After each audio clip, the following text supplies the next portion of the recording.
It was November 14th, 1980, when that man was struck and killed by a train on these tracks in Berea. All efforts to identify him were made. Nothing turned up until last week when there was a major breakthrough in the case.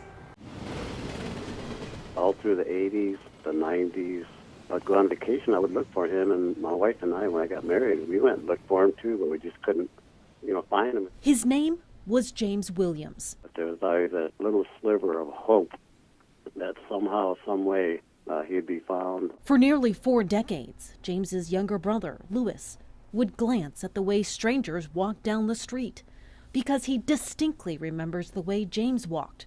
And if he looked hard enough, he thought maybe he would find him. Because I was looking down the streets, trying to see if I could recognize him. But all along, James of Grand Haven, Michigan, was never out here on these streets. He was actually here, buried in this Cleveland cemetery, without an identity. We knew there were fingerprints on file. The Cuyahoga County Medical Examiner's Office dug up the old case in hopes that new technology could help solve it. And it did.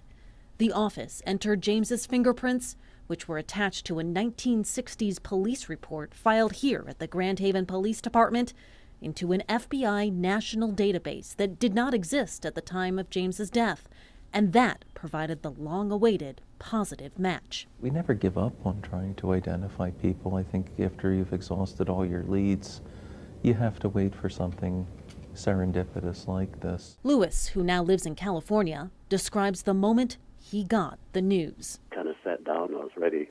I kind of prepared myself for the worst, I guess. Louis and his family never knew why James ended up in the Cleveland area. He left Michigan without telling anyone. But Louis says he never gave up hope that one day they would be reunited again. I've always prayed for my brother.